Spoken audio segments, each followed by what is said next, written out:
a apresentação do livro do Gonçalo, que está aqui, História das Instituições Policiais em Portugal.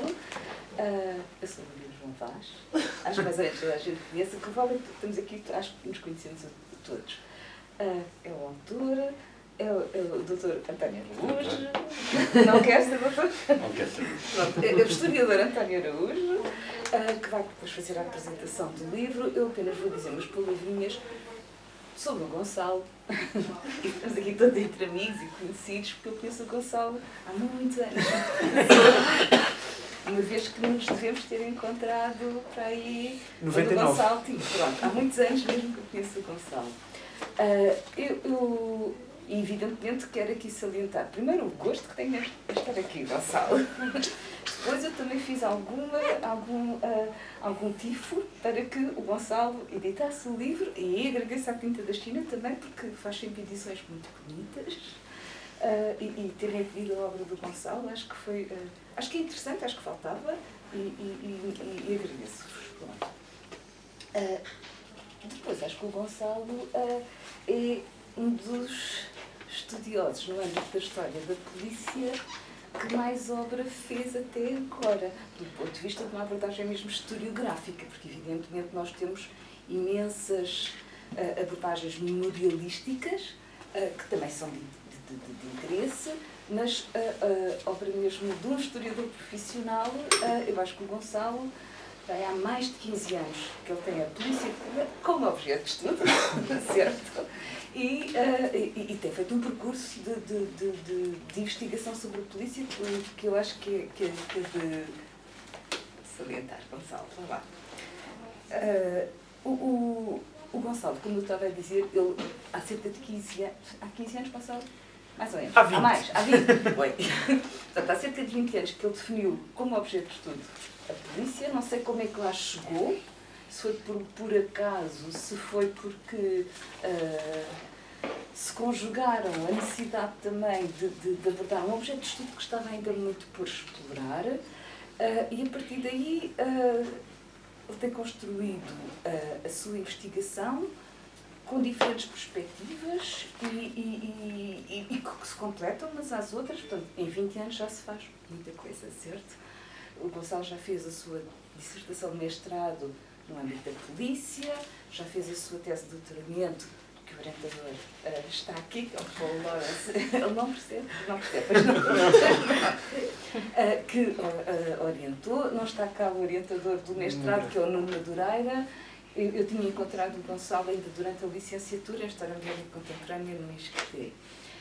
E desde o mestrado, que entre aquilo que são as provas necessárias para a obtenção dos graus, o de mestre e o de doutoramento, e a sua inserção em vários projetos de investigação, ele tem vindo a aprofundar este objeto de estudo multifacetado e muito interessante. Eu também já houve um momento que me interessei um bocadinho por ele, mas acho sempre que os mais interessante, ainda há bocado estava a falar com o Gonçalo, ver o lado do crime. Mas a polícia é muito interessante. Esta perspectiva que o Gonçalo, a forma como ele foi compondo o seu objeto de estudo, levou a que ele abordasse as instituições policiais. Eu acho que isso eu não tenho hoje para falar disso, mas eu acho que está refletido no livro, enquanto o seu relacionamento com a afirmação do poder do Estado. Eu acho que isso foi uma vertente até mesmo mais inicial, que o Gonçalo começou por explorar. Depois foi uma outra parte, que foi a abordagem das instituições policiais no seu interior, as suas rotinas, a forma como se organizaram, as tecnologias que desenvolveram e que se apropriaram e que foram implementando. E agora, numa forma mais recentemente, está a ir a uma outra fase, diria, uma outra abordagem deste objeto de estudo, muito rico, que remete para uma perspectiva internacional, mais, Gonçalo nunca diz internacional, diz sempre transnacional, ou seja, o relacionamento das várias forças policiais, sendo que a cronologia se mantém sempre variável. O Gonçalo começa ali em meados do século XIX e vai para meados do século XX. Portanto, nesta cronologia tem vindo a desenvolver o seu objeto de estudo. Para mim, o Gonçalo é o historiador da polícia. Mas, além disso, vamos lá, o Gonçalo também já fez outras coisas, certo? Nunca saiu muito da área da segurança, mas eu queria aqui também salientar que ele já se dedicou ao estudo dos seguros, não é? E dos incêndios, não é? Aos incêndios. Portanto, tudo tem a ver com a segurança de pessoas e bens, mas noutra perspectiva. Portanto, não é só de polícia que é feita a investigação do Gonçalo. Em termos de percurso profissional, é um investigador profissional. Mas, desde ele fez a licenciatura em ISCTE, o mestrado em História Moderna Contemporânea, o mestrado em Sociologia também no ISCTE e depois fez o doutoramento na Open University com o Paul Lawrence como orientador. Terminou em 2013 e, entretanto, como sucede a muitas pessoas da área da história, andou de em bolsa, certo? Primeiro uma bolsa pós-doutoramento, que depois conciliou com as aulas no ISCTE, foi professor convidado no ISCTE e desde 2017 é professor na Universidade Federal do Estado do Rio de Janeiro, a Unirio, onde está até agora. Os seus alunos têm essa sorte de ter lá. Pronto. Eu apenas queria manifestar o meu contentamento pelo seu livro e a necessidade deste livro no âmbito da história, da historiografia em Portugal e as novas, mesmo algumas outras perspectivas que eu possa salientar. Não sabe, agora continua a estudar a polícia. Pronto, acho que é uma coisa interessante, é um objeto de estudo que ainda tem muito para ser estudado em Portugal. Nós temos um projeto agora, Gonçalo, em que estamos também, a polícia também entra, que também tem a ver com esta parte, esta última ideia de ver as ligações transnacionais destes organismos e as suas colaborações. Portanto, eu acho que o Gonçalo já estou 20 anos, tenho mais uns anos pela frente para estudar a polícia. E pronto, queria felicitá-lo. Ainda bem que está o livro cá fora.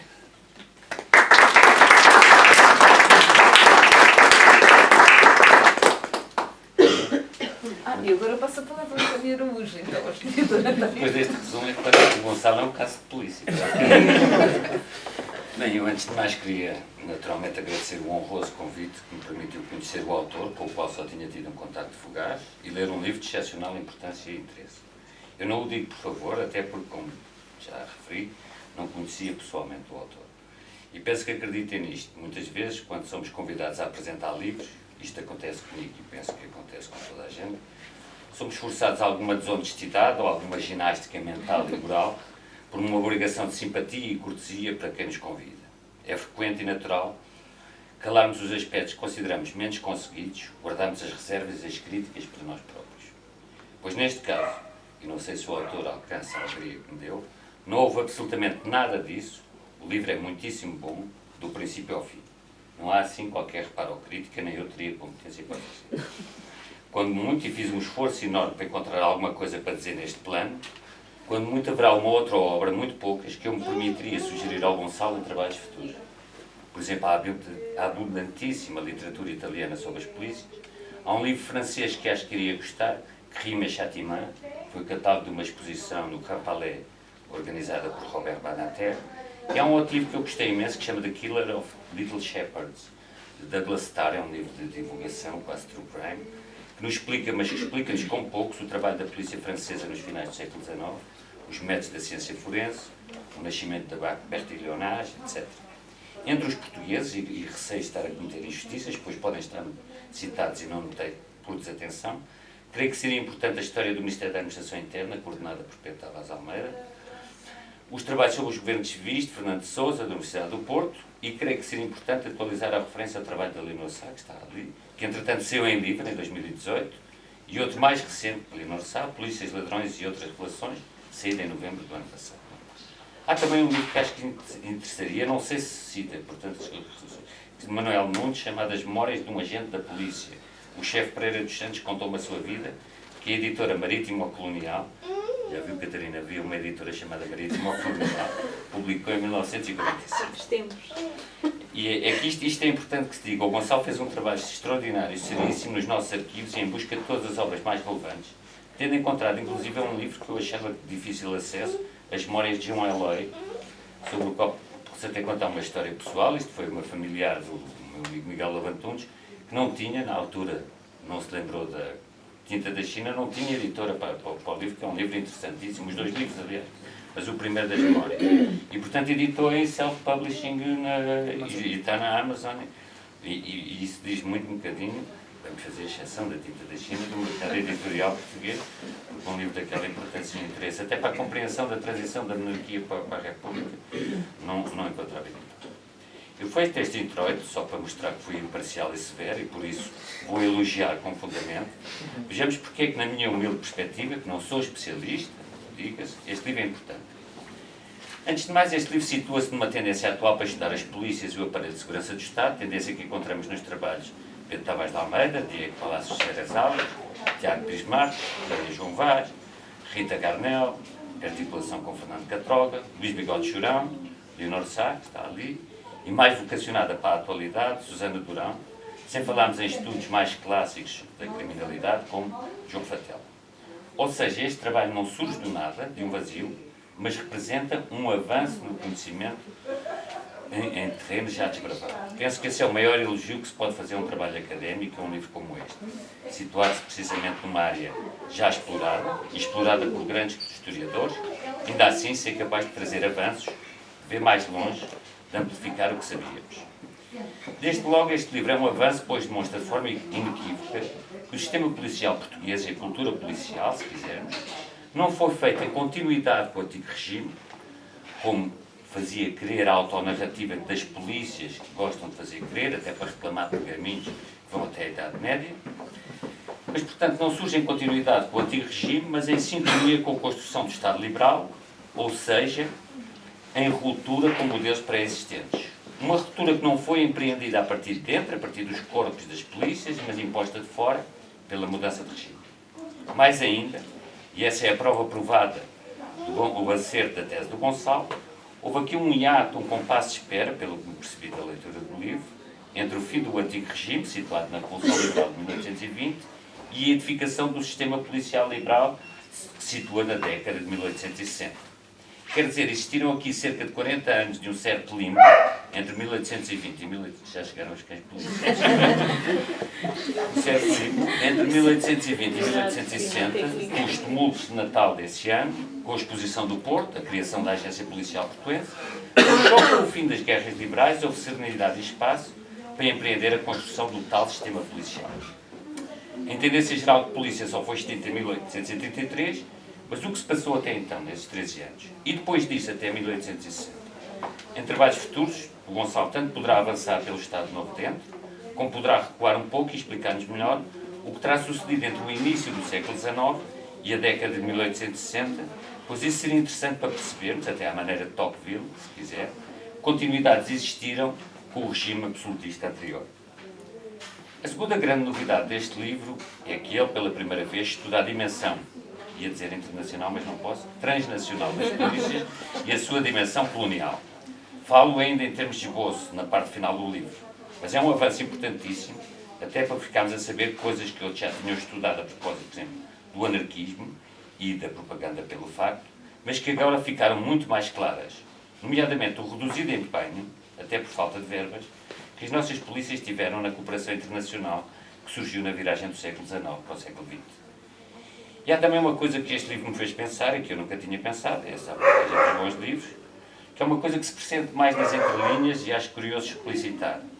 As ações bilaterais ou multilaterais de cooperação entre as polícias criaram uma espécie de diplomacia paralela à do Ministério dos Negócios Estrangeiros, o que não deixou de criar tensões e equívocos. Quer dizer, existiam diplomatas, embaixadores, diretivas das necessidades, mas depois, em paralelo, existiam encontros, congressos, camaradagens, etc. Ou seja, isso é válido para os nossos dias, a par da diplomacia política, se quisermos, concentrada num NE e coordenada ao mais alto nível governamental, há uma outra diplomacia que eu nunca me tinha bem apercebido dela, mas aqui fica muito patente, é uma diplomacia burocrática, administrativa, feita por departamentos infragovernamentais. Isso sempre acontece, na agricultura, no ambiente, no que quisermos, mas é mais melindroso quando se prende com o exercício de funções de soberania, digamos, ligadas à segurança do Estado ou à segurança pública. E que, ademais, estão concentradas no Ministério Central, do Interior ou da Administração Interna, ou no Ministério da Justiça. Portugal não cooperou muito, como o livro mostra, e até faltou a congressos importantes, como disse, por falta de escassez de meios financeiros e humanos. E este é o ponto mais importante de todo o livro.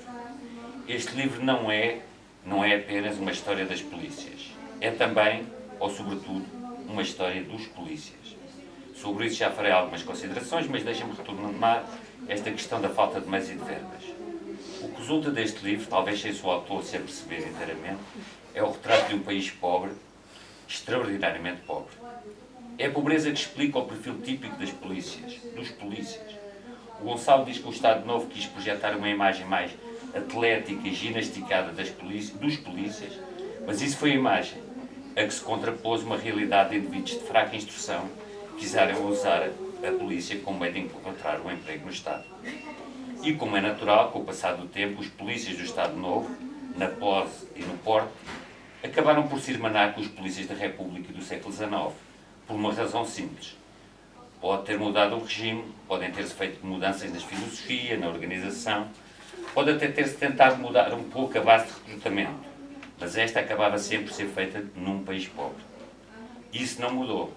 E essa continuidade e uniformidade da pobreza explica histórias, não sei se conhece, como a de Manuel José Homem de Mel, como D'Águeda, quando foi chamada a PIDE, a dada altura, estranhou que o agente que estava a interrogar tratasse por Sr. Conde. Perguntou ao Sr. Conde e ele disse: o senhor é Conde e eu sou um modesto homem vindo das beiras que encontrou um emprego nesta corporação. Ou a história de Fernando Mascarenhas, Marquês de Fronteira, que foi de propósito à PIDE, deslocou-se de Cadillac, numa certa humilhação de status e de classe em relação aos agentes. Ou da Branche Ferrão, advogado oposicionista, um dandy e um dos homens mais bem vestidos de Lisboa do seu tempo, que morava em frente à PIDE e sempre que tinha jantares via os agentes a apontarem as matrículas dos carros e não hesitava em telefonar ao diretor da PIDE convidando-o para jantar. Acho que ele não aceitava. Já agora, e para percebermos o paroquialismo em tudo que se sabe, uma história deliciosa que Almeida Santos conta nas suas memórias. Ia dar um jantar, advogado em Lourenço Marques, ia dar um jantar, não sei, para outras pessoas, e o cozinheiro dele da Frelimo foi detido por simpatias com o Frelimo. Ele negociou com o diretor da PIDE de Lourenço Marques, libertá-lo da prisão nessa noite e devolvê-lo às 7 da manhã do dia seguinte, que era importante era fazer o jantar. Mas, portanto, mostra-se bem como é que um detido político, por falar por suspeitas de coisas contra a segurança do Estado, era, devido a um favor imaculado, libertado para fazer o jantar. A propósito da PIDE, já agora, o Gonçalo recorda um facto nem sempre lembrado. No final dos anos 50, Agostinho Lourenço chegou à presidência da Interpol. Talvez um cargo honorífico, ele já estava... Mas, porventura, tão simbólica como a entrada de Portugal na NATO ou a visita de Eisenhower, isso ilustra bem até que ponto em que, num contexto de Guerra Fria, em que até os antigos espiões nazis fiavam os novos serviços de informações da Alemanha Federal, a PIDE e o Estado Novo não eram apenas tolerados, eram aceitos como membros de pleno direito do chamado Bloco Ocidental. O livro mostra outras coisas surpreendentes. Uma delas foi a do Estado Novo e, antes dele, a ditadura militar, não se terem preocupado em excesso em remodelar as organizações, talvez com exceção da PIDE, mas muito mais em alterar o perfil dos efetivos, ou, se quisermos, a imagem dele. O livro mostra também que a polícia, ou o processo da sua concretização na quadrícula, foram alvo sempre alvo de negociações entre centro e periferia, não um caminho linear, nem uma imposição feita a partir de Lisboa. Houve avanços e recuos, vários experimentalismos, e, se me permite o autor, recomendo a leitura de um escrito de Rui Ramos, publicado há muitos anos na Análise Social, e que se chama precisamente O Estado Novo perante os Poderes Periféricos, o governo de Assis Gonçalves, em Vila Real. O monopólio da violência que caracteriza o Estado e que caracteriza o Polizeistaat concebido pelos justpolicistas germânicos não foi realmente, como o livro mostra, facilmente concedido pelos senhores da terra, pelas entidades locais, até pelas populações. Um caso paradigmático foi a criação da Polícia Civil de Coimbra, mas se quiserem saber mais terão de comprar o livro, pois o Gonçalo convidou-me para a apresentador, não para spoiler. Por outro lado, a segurança teve de separar da justiça, desligada do poder judiciário, que introduziu outro ponto, para além dos pontos de tensão e conflito entre centro e periferia, entre justiça e segurança, se quisermos, o qual irá depois ditar a cisão que ainda hoje existe entre uma polícia da ordem, tutelada pelo MEI, e uma polícia de investigação judiciária, na alçada do Ministério da Justiça e articulada com o Ministério Público. A par da tensão Polícia de Segurança versus Polícia de Justiça, outra tensão emerge entre Polícia Urbana e Polícia Rural, e outra ainda entre civis e militares, tensões e atritos que foram resolvidos, mas com sobressaltos vários, pela decisão salomónica de militarizar a Polícia Rural e, se quisermos, civilizar a Polícia Urbana. Entre estas, todavia, a separação não foi totalmente estanque, houve vasos comunicantes, trânsitos de desfias, a que se associou outra transumância de oficiais do Exército para os comandos das polícias ou das guardas e nunca o inverso. Ou seja, movimentações que, num dos casos, podem ter aplacado conflitos, mas noutros vieram até agravá-los. É quase como se a formação da polícia portuguesa se tivesse convertido ela própria, num caso de polícia, a reclamar a intervenção de uma autoridade externa que nem sempre existiu ou teve condições para se exercer. Desde logo não teve condições políticas, pelo que este livro, sob a capa de um trabalho histórico, Sociologia e Antropologia Histórica, é também, essencialmente, um ensaio de história política. Nesse plano é um ensaio de enorme importância para compreendermos o processo de instauração do liberalismo e, no fundo, o que fomos do que somos. Num certo sentido, pois, e como vemos, a instauração do modelo policial liberal implicou a liquidação dos últimos resquícios de feudalismo, que agora voltaram a entrar sob a forma das seguranças privadas, etc.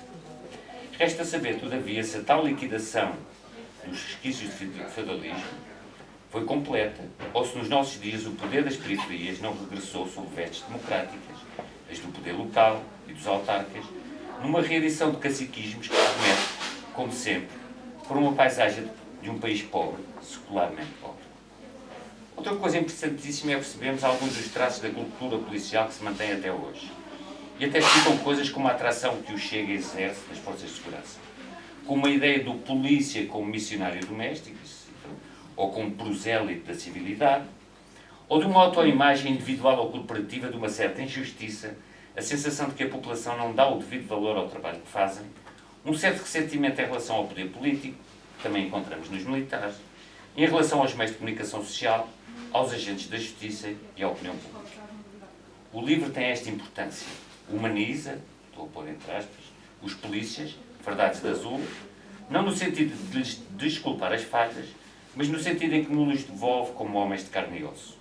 Por isso há incursões de microhistória que são notáveis e que tornam este livro extremamente atrativo para o leitor comum, que é o meu caso. Ao devolver-nos os polícias de carne e osso, o livro mostra, no fundo, que eles eram e são povo. Também entre aspas, ou sem aspas. Tão povo como aqueles que prendem, que protegem, que disciplinam.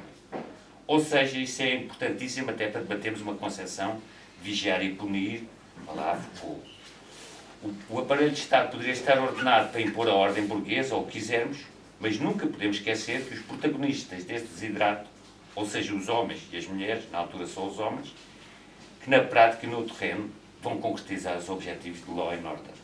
Isto é, poderia haver uma tentativa de imposição de uma moral burguesa, mas ela é protagonizada por pessoas do povo, tão do povo como aqueles que sancionavam. No fundo, isso era tudo povo, e povo pobre, note-se, polícias e ladrões faziam parte do mesmo universo. Ou seja, na atuação repressiva das forças da ordem, não esteve tanto uma guerra de classes, mas muito mais uma guerra civil entre homens da mesma condição, apenas situados em dois lados da barricada. Poder-se dizer, em contrário, que as coisas não são assim, que ao atuarem como servos ou agentes da ordem burguesa, se quiser, os polícias restauravam uma dinâmica de luta interclassista. Em parte isso é verdade, mas em parte não, pois este livro demonstra, repito, que uma coisa era a polícia, em abstrato, outra os polícias em concreto, homens que fogem também eles à pauta e à ordem, que aceitam pequenos subornos, ou em casos mais radicais, alguns deles aqui citados, sequestravam vendedoras de rua ou amancebavam-se com mulheres da vida. Quem queira saber quem foi o célebre Tomás Quim Costa, faça o favor de comprar este livro. Não faz, por isso, sentido colocar a perspectiva da guerra civil contra a da luta de classes. O que faz sentido, isso sim, é percebermos que tudo isto teve uma complexidade muito maior do que suspeitávamos e do que a imagem caricatural que fazíamos do polícia, do cívico barrigudo, tende a esquecer. Se há coisa que este livro desfaz, e desfaz de uma forma extraordinária, é a do simplismo dos manicaísmos, até dos preconceitos e dos estereótipos com que olhamos a polícia, e a polícia olha quem a olha. Não se trata de reabilitar a figura do polícia, mas de situá-lo no meio de onde provinha, do perfil que tinha, etc. É que se combatemos os estereótipos e os lugares comuns que temos, por exemplo, contra minorias étnicas ou sexuais, e muito bem, também temos que combater perspectivas estigmatizantes, em que uso deliberadamente os termos da escola criminológica do Labeling Approach, como as que falam, e permitam que cite, da bosta da bófia. Este propósito não resiste a citar um autor hoje esquecido. Foi um jornalista, escritor, mas, sobretudo, também, ou sobretudo, um pornógrafo, imagino. E já agora pergunto se estavam à espera de ver citado no lançamento de um trabalho académico sério ou austero um autor de livros pornográficos, que a Tinta da China, aliás, já publicou. Portanto, como eu também sou autor da Tinta da China, vou citar um colega seu, e falo de Joaquim Alfredo Salles, autor hoje completamente esquecido, até porque não merece ser lembrado. Pois bem, entre outras obras, como Volúpias, Cocotes e Conselheiros, Lascivas, Sáficas, Salles tem um livro chamado Os Selvagens do Ocidente, publicado em 1890 por autoras do Ultimato, que é um retrato bárbaro, brutal e impiedoso do Portugal Alto. Vou ler, sem ofensa, a parte relativa aos polícias, que ainda é um bocadinho grande, peço desculpa. A ordem pública, os direitos e as regalias dos cidadãos, isto passava-se numa terra imaginária chamada Lisbona-Holândia. A ordem pública, os direitos e as regalias dos cidadãos, ou melhor, as costas dos governos, são guardadas em Lisbona-Holândia por duas ordens de autoridades competentemente armadas e equipadas que, de longa data, vêm pela estrada da ignorância em renhida competição de estupidez.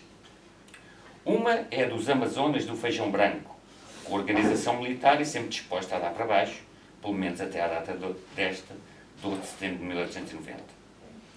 São bípedes façanhudos, de olhos grandes, caras redondas, narizes chatos e frontes acanhadas, e dotados da bestialidade mais chupina que mesmo entre selvagens se pode exigir. Patrulham as ruas de noite, num passo sorna, cambaleantes, a 2 e 2, e nos sítios mais recônditos. São disciplinados e, no fundo, os pobres idiotas suspirantes pela família que têm na terra, e por um naco de carne assada que a amante pode-se atrair à caçarola. Uma só coisa os poderia conter em respeito: colocar na frente, plenamente nuas, todas as criadas da Lisbona-Holândia. Então a guarda render-se-ia como um bando de pardais na época do século. Os incivis são um corpo civil destinado à Polícia Geral da cidade. Tem a seu cargo fazer cumprir as posturas municipais, conter os desordeiros, capturar os vagabundos, vigiar os teatros, rondar dia e noite nas ruas, becos e travessas e apanhar em lambada de criar bicho. São apanhados a eito sem prévia apresentação da folha corrida, nem análise dos seus costumes, de forma que é rara a semana que um ou dois não vá expulso da corporação por venal, bêbado, mentiroso, bulhento e desavergonhado no exercício dos seus deveres. A classe dos moços de padeiro fornece em grande escala esta coletividade autoritária.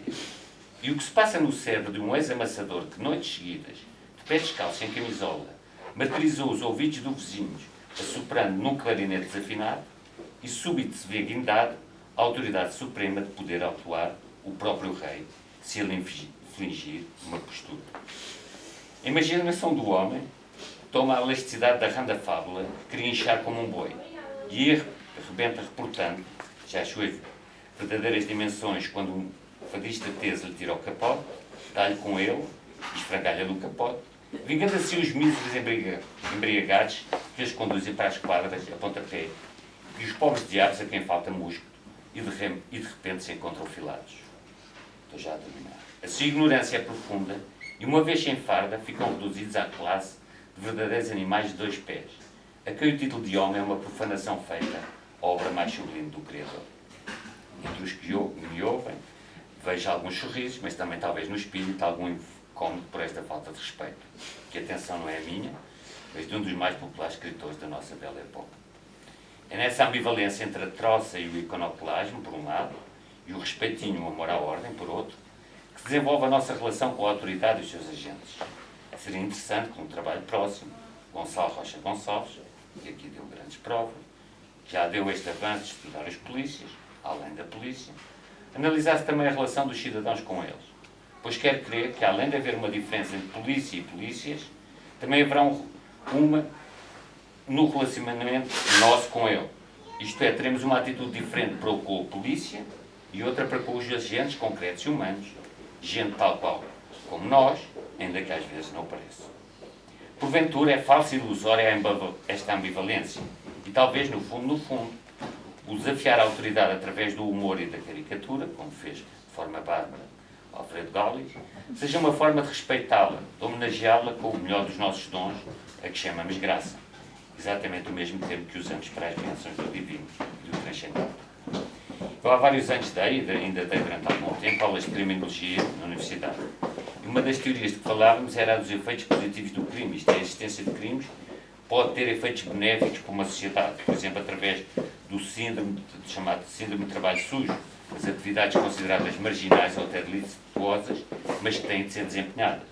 Desde a usura dos judeus, essencial para os negócios e a economia mercantil, na Idade Média, até ao contrabando de álcool na lei seca e até, segundo alguns, a prostituição. A este propósito, uma das coisas, muitas coisas que aprendi com este livro, foi que a prostituição acabou por ser fundamental para a criação ou aprofundamento dos governos civis na segunda metade do finais do século XIX. Ou seja, também aqui houve um efeito positivo do crime. E a indústria da segurança, que os polícias são só uma ínfima parcela, dependem muito do crime. Sem ele, não há polícia. Em suma e, portanto, celebrar este livro é também festejar o crime, saudar a delinquência e o excesso. Espero que compreendam o que digo e, se porventura houver algum polícia na plateia, peço que não me leve preso. Obrigado.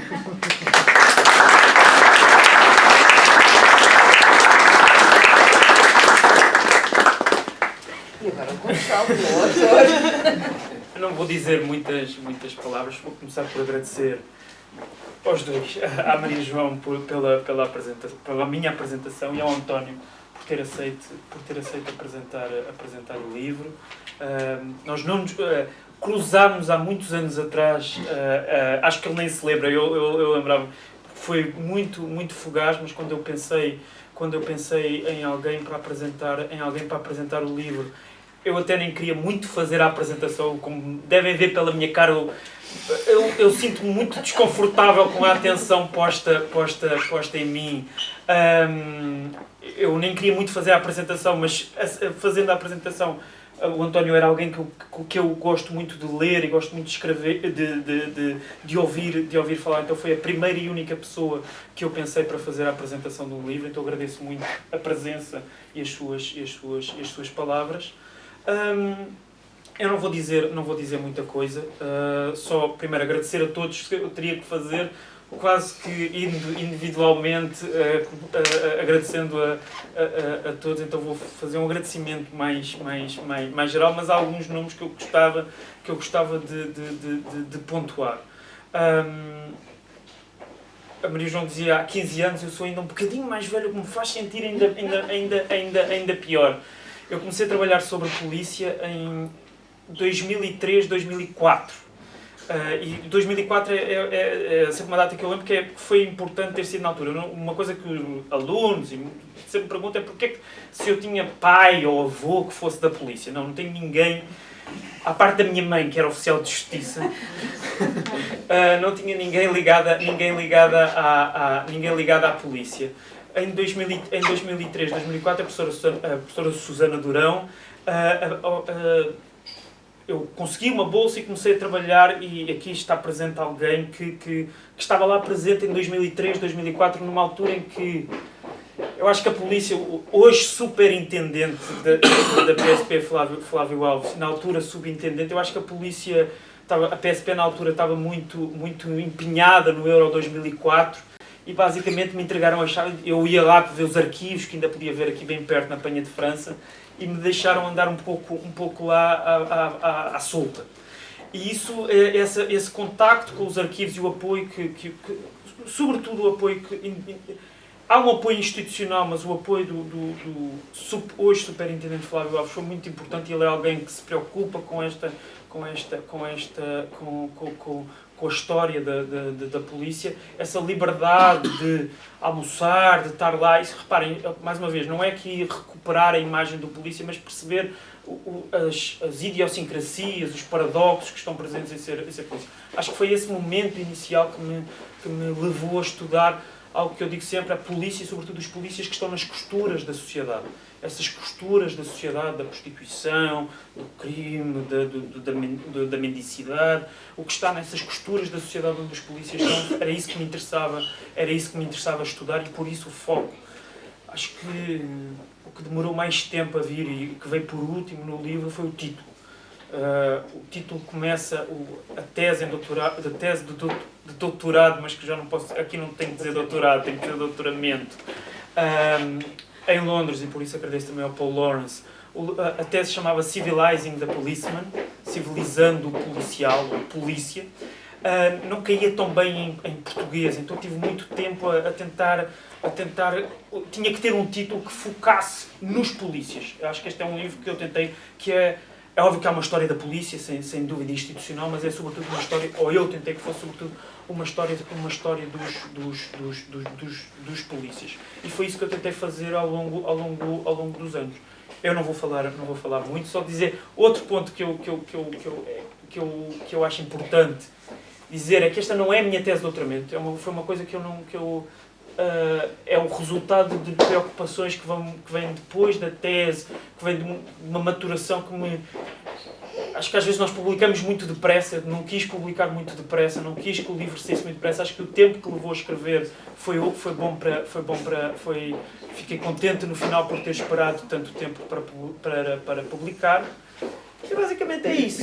Agradecer a todos a presença aqui. Desde pessoas que estavam lá no início, em 2004, pessoas que foram passando em 2007, pessoas que estiveram em 2010 com a tese de doutoramento, mas também, e é quase uma emoção dizer isso, alunos que já foram meus alunos no Rio de Janeiro e que hoje estão aqui, ou colegas que são meus colegas no Rio de Janeiro, e que estão aqui. É um prazer, é uma alegria, é uma emoção, é tudo aquilo que nós possamos pedir. E só fica a pena, mas estas vidas transnacionais, e por aí a preocupação das vidas transnacionais, e depois vou pedir essa gravação. Só tenho pena que a minha esposa não esteja aqui, porque as vidas transnacionais obrigam-nos a trabalhar num lado do Atlântico e a publicar e a estar presente no outro lado do Atlântico. Só tenho pena que a minha esposa não possa estar aqui presente, mas ela depois vai ver a gravação. Ou pelo menos não vou, nesse dia vou poder jantar em paz e não vou... E ela não vai se enganar comigo, mas é de todo o coração, e é uma falta muito grande, mas a vida que nós escolhemos e que nós gostamos, assim o obriga. Então, obrigado a todos por terem vindo, é um prazer, é um prazer muito grande estar aqui com vocês.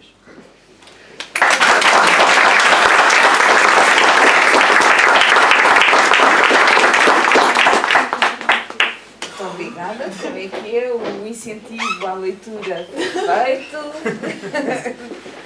Espero que desfrutem do livro e é isso. Obrigada.